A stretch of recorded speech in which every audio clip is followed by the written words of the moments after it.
In this video, we will be doing the CBSE Class 9 Science Chapter 2 Cell, the building block of life. This is as per the new textbook exploration and follows the new syllabus of CBSE and NCERT. All living organisms are made up of cells, which are the basic building blocks of life. Organisms are either unicellular or multicellular.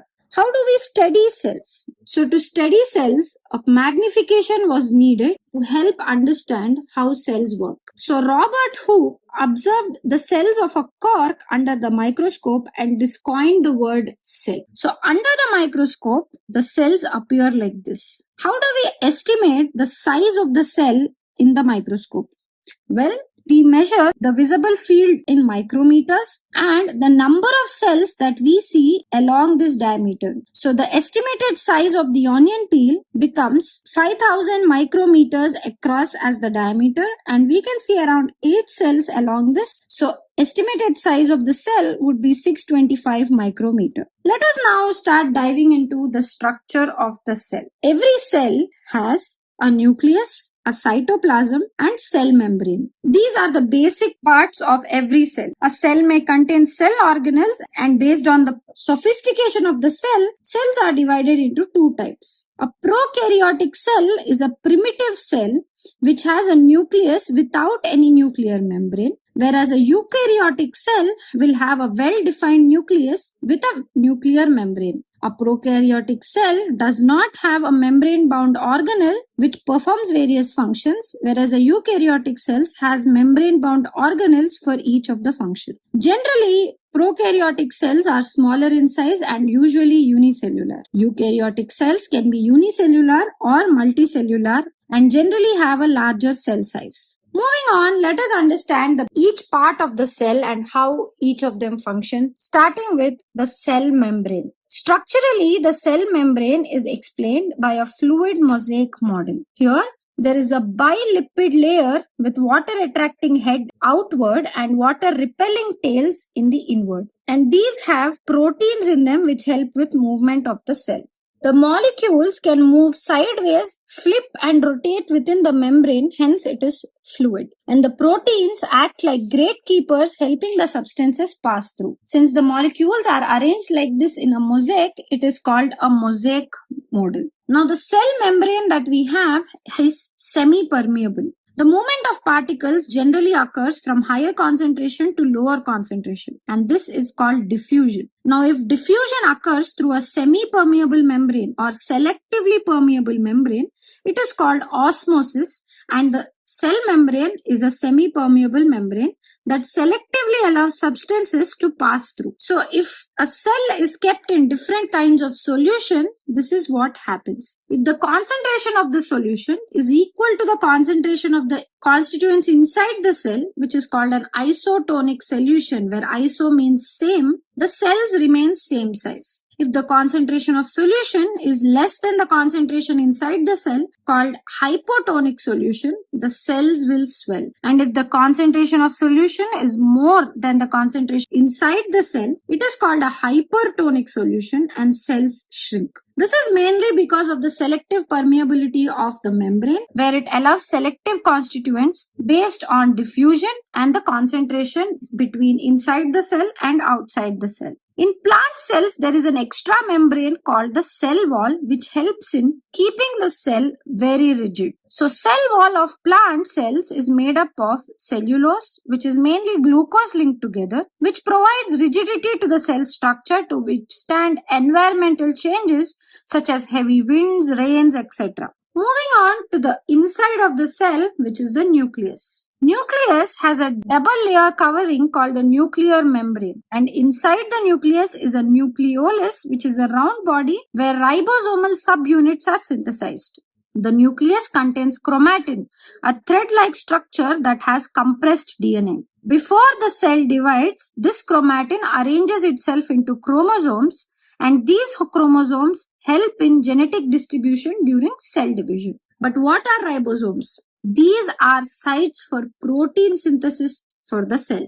Tiny creatures that may be present either freely in the cytoplasm or on the endoplasmic reticulum. Next, coming on to the different organelles in the cell, let us understand what happens in the endoplasmic reticulum. Endoplasmic reticulum is a large organelle of the cell that is usually present attached to the nucleus, and the main function is synthesis and transport of protein and fats, which are also called lipids. And there are two types of endoplasmic reticulum. Rough endoplasmic reticulum looks rough under the microscope because it has ribosomes attached to its surface and mainly involved in protein synthesis and protein secretion. Smooth endoplasmic reticulum does not have ribosomes and therefore looks smooth, and it is involved in the synthesis of storage of fats and hormones. If endoplasmic reticulum is a manufacturing factory, we need something that packages and ships this. So that is Golgi apparatus. Golgi apparatus is a flat structure that is functionally linked to the endoplasmic reticulum because it has to transport and pack the protein that is made. So it acts like the cell's post office, where it modifies, sorts, packages proteins or lipids into vesicles for transport, secretion or lysosomal formation. Understanding what lysosomes are, they're basically the cleanup system, where the waste materials and damaged worn out organelles during their activities are sent out by liposomes. Now, the cell needs energy to perform all these functions, and that comes from the mighty powerhouse mitochondria. Mitochondria supplies energy needed for most cellular activities. Each mitochondria is covered by two membranes. The out membrane is smooth and porous, and the inner membrane is folded into finger-like projections called cyst, which can increase the surface area for chemical reaction to facilitate better energy production. In mitochondria, the glucose molecules are broken down to release energy during the process called cellular respiration. The energy released is stored in the form of a molecule called adenosine triphosphate or ATP, which acts like the energy currency which is used for most cellular activities. Well, plant cells are a little different.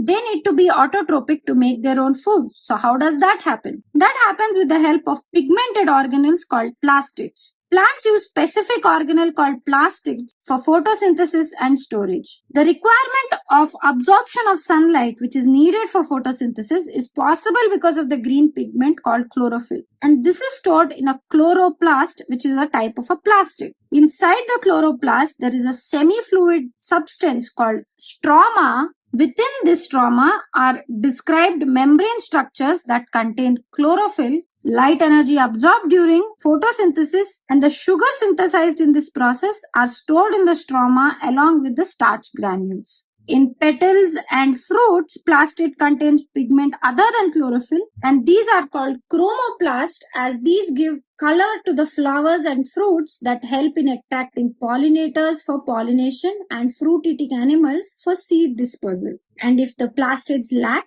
pigments, they are called colorless and called leucoplasts, and generally used to store food materials such as starch in the case of potato and taro. Now, how is water stored in plant cells? Well, for that we use vacuoles. Vacuoles are organelles that store water, mineral and sugar and waste materials. The vacuoles help in maintaining a pressure inside the cell. In a mature plant, there is usually one large central vacuole surrounded by a selectively permeable membrane. The vacuole is filled with watery fluid called cell sap.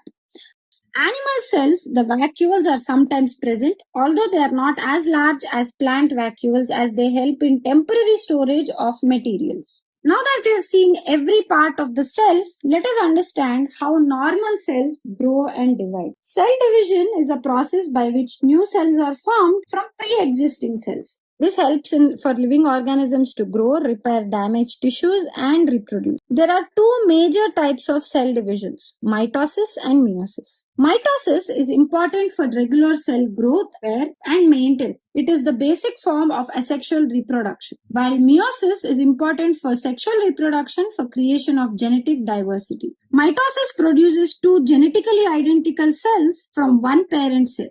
Each cell gets the same number of DNA This ensures that the genetic information is largely maintained across the body of cells. Meiosis is a type of cell division that produces gametes and occurs only in the reproductive organs. Gametes are produced for sexual reproduction, where the gamete or the child cell receives half the set of chromosomes from its parent cell. So here the parent cell divides twice, one after the other, to form 4 daughter cells. Any kind of cell division, mitosis or meiosis, must occur in a proper and controlled manner. If this does not happen in a controlled manner, they can cause errors. Errors in mitosis can lead to tumors and abnormal number of chromosomes in the body cells, and errors in meiosis can create genetic disorders. Let us now see the unifying principle of biology, or the cell theory. According to the classical cell theory, all living organisms are made of one or more cells. Cell is the basic structure and